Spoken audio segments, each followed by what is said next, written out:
Rohtang pass থেকে ফিরে আমরা সবাই মিলে চলে এসেছিলাম হিড়িম্বা দেবী মন্দিরে। মন্দিরটি আমাদের হোটেল থেকে ওয়াকিং ডিস্টেন্সেই, তাই ফেরার কোনো তাড়া ছিল না। মানালি শহরের মধ্যেই একটি সিডার বনের মধ্যে অবস্থিত এই মন্দিরটি। এই মন্দির আর তার পরিবেশ দেখে মনে হয় এ যেন কোনো প্রাচীন উপন্যাসের প্রেক্ষাপট। এটি একটি প্রাচীন গুহা মন্দির, যা ভারতীয় মহাকাব্য মহাভারতের একটি চরিত্র ভীমের স্ত্রী হিড়িম্বা দেবীর উদ্দেশ্যে উৎসর্গীকৃত। 1553 সালে মহারাজা বাহাদুর সিং এই মন্দিরের কাঠামোটি নির্মাণ করেন। যে প্রাচীন সিডার বনের মধ্যে মন্দিরটি অবস্থিত তাকে বলা হয় ধুঙ্গিরি বনবিহার।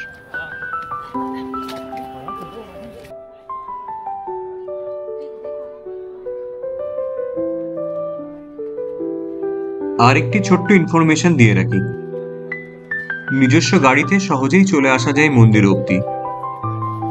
আবার মানালি মল রোড থেকে 100 টাকার বিনিময়ে অটোও চলে মন্দির অবধি। যদিও সিজনের হিসাবে একটু ওঠানামা করতে পারে অটোর ভাড়া। মল রোড থেকে দূরত্ব 1 কিলোমিটারের একটু বেশি, কিন্তু পুরোটাই চড়াই। হিড়িম্বা দেবী মন্দির চত্বরে খুব সুন্দর সময় কাটিয়ে সেদিন আমরা ফিরে এসেছিলাম হোটেলে। আর বিকেলের দিকে গিয়েছিলাম মানালি মল রোডে।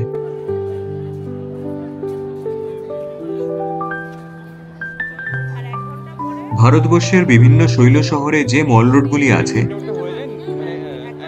অর্থাৎ দার্জিলিং, গ্যাংটক অথবা সিমলার মল রোডগুলির মতো এতটা বড় নয় মানালির মল রোডটি। বড়জোর 1 কিলোমিটার বা তার সামান্য বেশি হবে এই মল রোডটি। যদিও তাতে খাবারের দোকান বা শপিং করার জন্য দোকানের কোনো অভাব হবে না, বিশেষত দুপুর এবং তারপর থেকে জমজমাট হওয়া শুরু হয় এই অঞ্চল।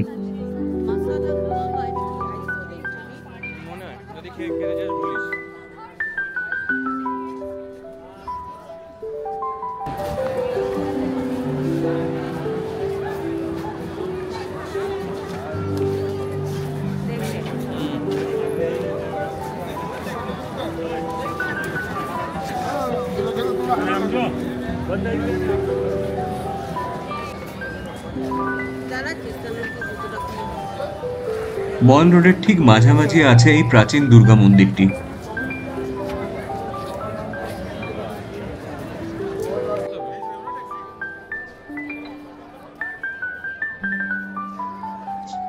এই মল রোডের একদিকে মানালি বাস স্ট্যান্ড এবং অপরদিকে পেয়ে যাবেন লেডি উইলিংটন হসপিটাল অথবা মিশন হসপিটাল, যা তৈরি হয়েছিল 1935 সালে।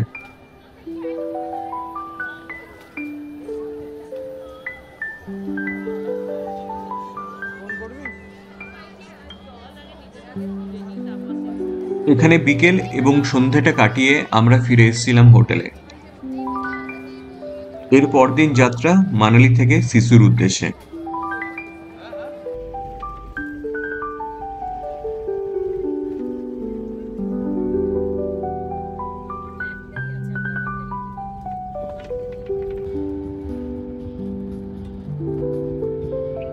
মানালি থেকে সিসুর উদ্দেশ্যে যাত্রা করে আমাদের প্রথম গন্তব্য সোলাং ভ্যালি। সেখানে কিছুটা সময় কাটিয়ে তারপর আবার এগোবো সিসুর দিকে।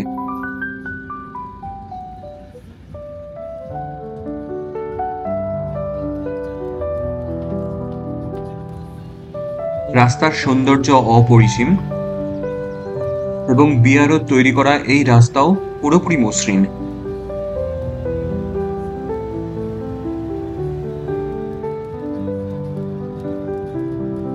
সোলাং ভ্যালি যা স্নো ভ্যালি নামেও পরিচিত, এটি মানালি থেকে প্রায় 12 থেকে 13 কিলোমিটার উত্তর পশ্চিমে এবং রোটং পাসের পথেই অবস্থিত।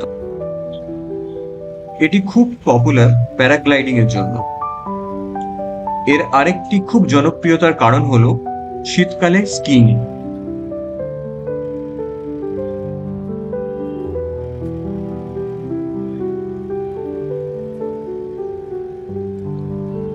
এই সোলাং ভ্যালিতে একটি রোপওয়ে সার্ভিসও আছে, যা আপনাকে ফাথরু পর্বতের উপর অব্দি নিয়ে যায়, যেখান থেকে উপত্যকা এবং সারাউন্ডিংস এর চূড়াগুলি খুব সুন্দর দেখতে পাওয়া যায়। এই যাতায়াতের ভাড়া 500 থেকে 700 টাকা জনপ্রতি যাতায়াত সহ। যদিও যখন স্নোফল হয় তখনই সব থেকে সুন্দর লাগে এই রোপওয়ে যাত্রা।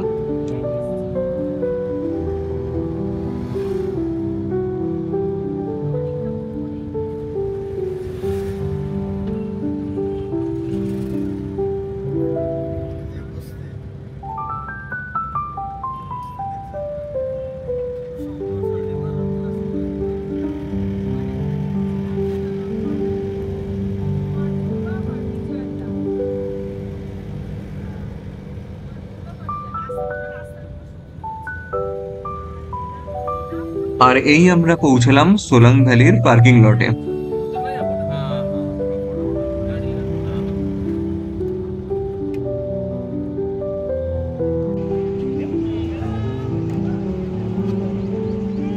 ছোটবেলার স্মৃতি হাতড়াতে গিয়ে দেখেছিলাম এই ভ্যালি পুরোটাই সবুজ ঘাসে ঢাকা ছিল।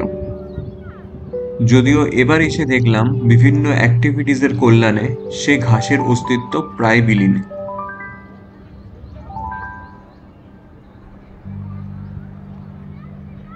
কিন্তু মানুষের এত অত্যাচার সত্ত্বেও প্রকৃতি চেষ্টা করে নিজেকে যতটা সুন্দরভাবে মেলে ধরা যায় আমাদের সামনে। অপূর্ব সুন্দর ল্যান্ডস্কেপ এখানে।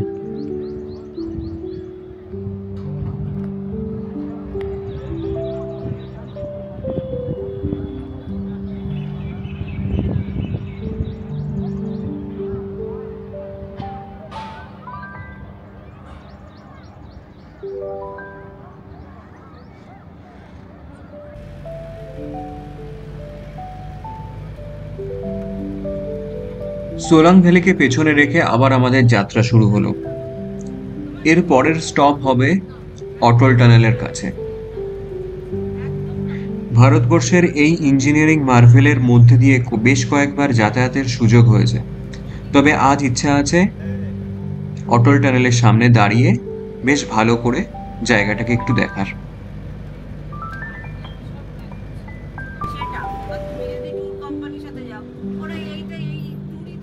সবাই মিলে একসঙ্গে এক গাড়িতে যাওয়ার বড় একটি লাভ হলো নিজেদের মোবাইল ফোনগুলোকে সাইডে রেখে সবাই মিলে প্রচুর গল্প করা এবং একসাথে এতটা কোয়ালিটি টাইম কাটানো।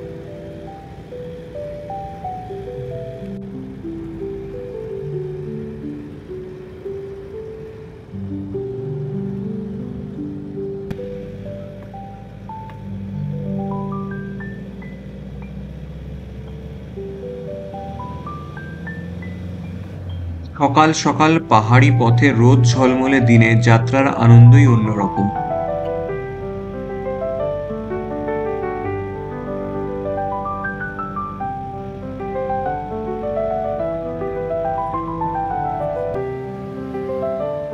এবার আমরা প্রবেশ করব অটল টানেলের সাউথ পোর্টাল অর্থাৎ মানালি সাইড দিয়ে।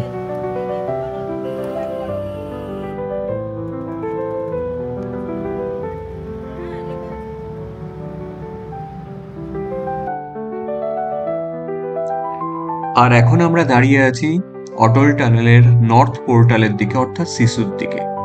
সামনে চন্দ্রা ব্রিজ এবং নিচ দিয়ে বয়ে চলেছে চন্দ্রভাগা নদী, যা পরে কাশ্মীরে প্রবেশ করেছে চেনাব নাম নিয়ে।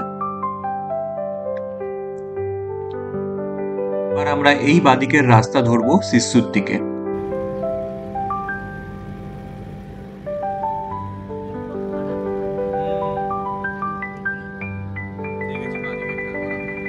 অটল টানেল ক্রস করার পরই টেম্পারেচার বেশ কিছুটা নেমে যায়। আর এবার আমরা এসে পৌঁছালাম লাহোল ভ্যালির প্রবেশদ্বারের কাছে। জায়গাটি ছবির মতো সুন্দর। আসলে মানালির পর থেকে এই দিকটায় টুরিস্টের সংখ্যা বেশ কম বলে প্রকৃতি এখানে অনেক বেশি উদার।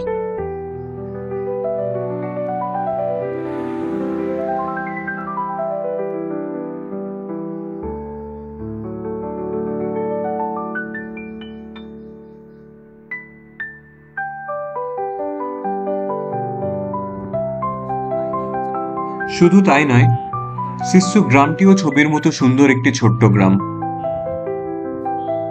এখানে আমরা ছিলাম দ্য ভুলেভার সিসু নামের হোটেলে। হোটেলের পরিবেশ সুন্দর, হোটেলের ঘরগুলিও বেশ বড়, সুন্দর, কিন্তু আমরা মেনটেনেন্সের একটু অসুবিধা পেয়েছিলাম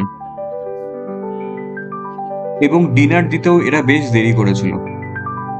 রাতে অলমোস্ট 0 ডিগ্রির কাছাকাছি তাপমাত্রায় ডিনারের জন্য 9:30 অবধি ওয়েট করে থাকাটা একটু কষ্টকর হয়েছিল। তাই আমার অভিজ্ঞতা বারবার বলে যে হোটেল কত সুন্দর সেটার থেকেও বেশি মাঝে মাঝে ইম্পর্ট্যান্ট হয়ে যায় হোটেলের সার্ভিস কতটা ভালো।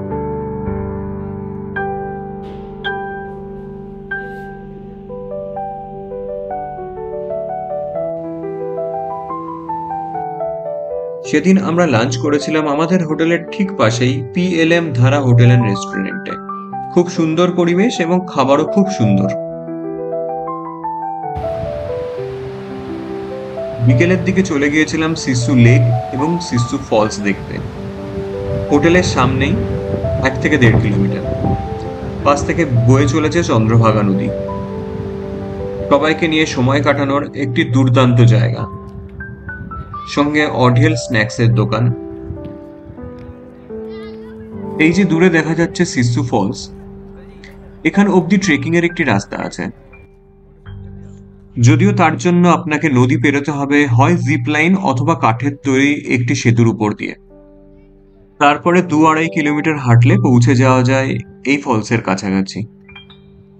যদিও আমরা নদীর এপার থেকে এই দুর্দান্ত সুন্দর জায়গাটি উপভোগ করে সেদিন ফিরে এসেছিলাম হোটেলে, এবং মেনটেনেন্সের কাজ হওয়ার জন্য লেকটি সেদিন বন্ধ ছিল। সিসু ফলস দেখার জন্য আপনাকে আলাদা করে ফলসের কাছে না আসলেও হবে। আপনি যদি লে মানালি হাইওয়ে দিয়ে ট্রাভেল করেন তাহলে রাস্তা থেকেই সুন্দর ভিউ পাবেন এই ফলসের। এই ছিল সিসুর ছোট্ট গল্প। এর পরের দিন আমরা গিয়েছিলাম জিসপা হয়ে বারালাচালা পাস, যা থাকবে পরের পর্বে। ভিডিওটি দেখার জন্য ধন্যবাদ। Thanks for your time.